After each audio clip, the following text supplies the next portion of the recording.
Zee 24 तास एक पाऊल पुढे। नमस्कार, मी अमोल जोशी। रोकठोक मध्ये आपलं स्वागत। एखाद्या इको पॉइंटवर आवाज दिला की त्याचा प्रतिध्वनी, मग पुन्हा त्याचा प्रतिध्वनी अशी प्रक्रिया सुरू होते।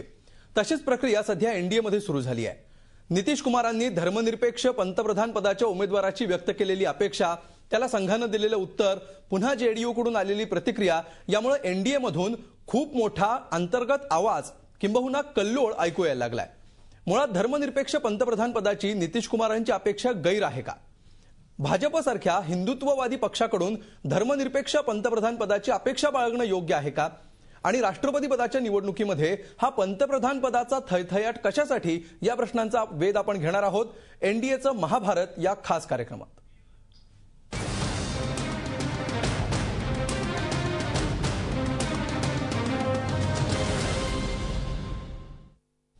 आणि या विषयावर चर्चा करण्यासाठी आपल्या स्टुडिओमध्ये आहेत काँग्रेसचे प्रवक्ते जनार्दन चांदूरकर। पुण्याहून या चर्चेमध्ये सहभागी होत आहेत भाजपचे नेते आमदार गिरीश बापट, सामाजिक कार्यकर्ते कुमार सप्तर्षी सुद्धा पुण्यातून या चर्चेमध्ये सहभागी होत आहेत, आणि नागपूरवरून लोकशाही वार्ताचे संपादक लक्ष्मणराव जोशी या चर्चेमध्ये सहभागी होत आहेत। संघाचे सुद्धा ते जाणकार आहेत, त्यामुळे ती बाजू सुद्धा ते आपल्या बरोबर मांडणार आहेत। या सगळ्या चर्चेला आपण सुरुवात करणार आहोत, मात्र त्यापूर्वी आपण बघूया या विषयाबाबतचा हा रिपोर्ट। राष्ट्रपती पदाच्या उमेदवाराच्या वादात बिहारचे मुख्यमंत्री नितीश कुमारांनी पंतप्रधान पदाच्या दावेदारीवरून नरेंद्र मोदींवर हल्लाबोल केला आणि या नव्या संघर्षाला तोंड फुटलं। पंतप्रधान धर्मनिरपेक्षच असावा असं सांगत त्यांनी नरेंद्र मोदींच्या दावेदारीला एनडीएतच सुरुंग लावला। मोदींची सातत्यानं पाठराखण करणाऱ्या संघाचा स्वाभाविक संताप झाला आणि सरसंघचालक मोहन भागवतांनी नितीश कुमारांना स्वार्थी ठरवत मोदींची तळी उचलून धरली। नितीश कुमारांचं वक्तव्य वैयक्तिक स्वार्थापोटी असल्याची टीका भागवतांनी केली। हिंदुत्ववादी पंतप्रधान का नको आणि आतापर्यंतचे पंतप्रधान धर्मनिरपेक्ष नव्हते का, असा सवालही त्यांनी केला। अटल बिहारी वाजपेयींप्रमाणेच नरेंद्र मोदीही धर्मनिरपेक्ष असल्याचा सूर लावण्यात आला।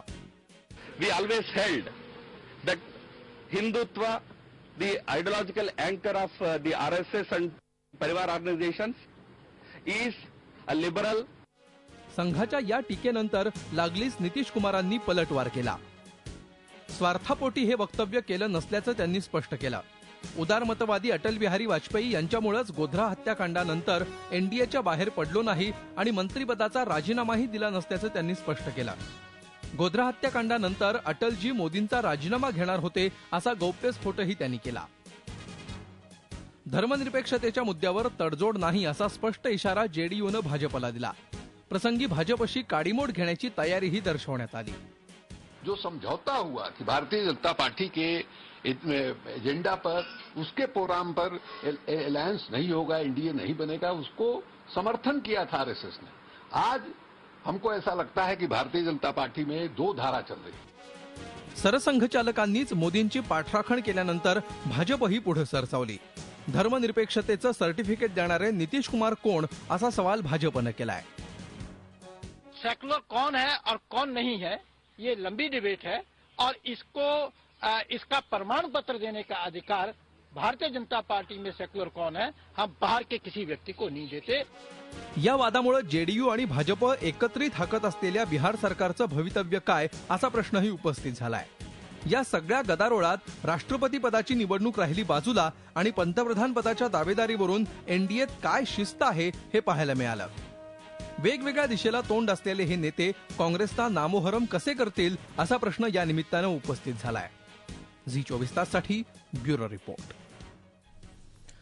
आणि चर्चेला सुरुवात करूया आमदार गिरीश बापट यांच्यापासून। बापट साहेब, नितीश कुमारांनी केलेलं वक्तव्य संघाला आणि भाजपला का झोंबतंय? नितीश कुमार यांनी केलेलं वक्तव्य आम्हाला काही झोंबायचं वगैरे कारण नाही।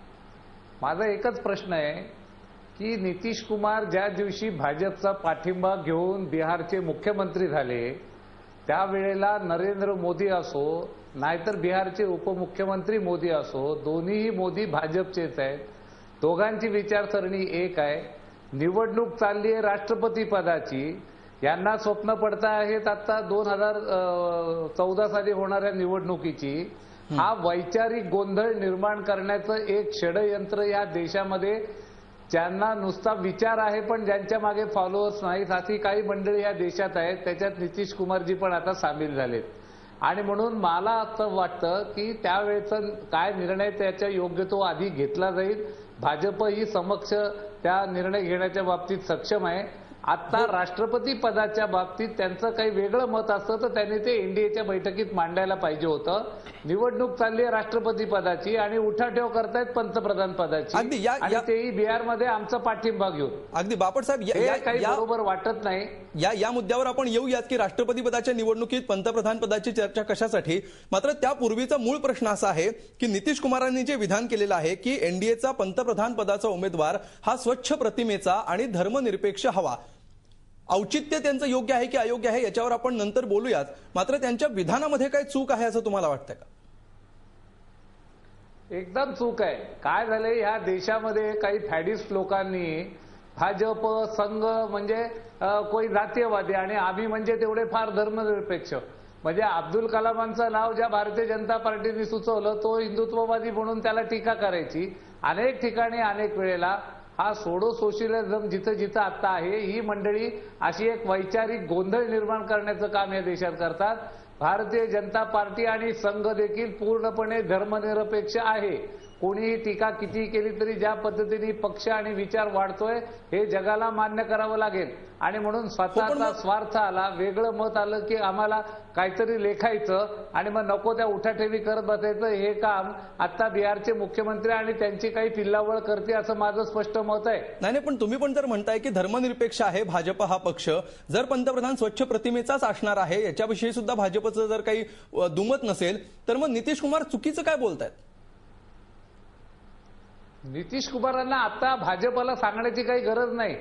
ते एका राज्याचे मुख्यमंत्री आहेत आणि त्यांनी त्यांचं म्हणणं योग्य प्रकारे एनडीएच्या मीटिंगमध्ये सांगावं. आता जगाला जाहीर करून सल्ला देण्याचं काम आम्ही त्यांच्याकडे मानत नाही.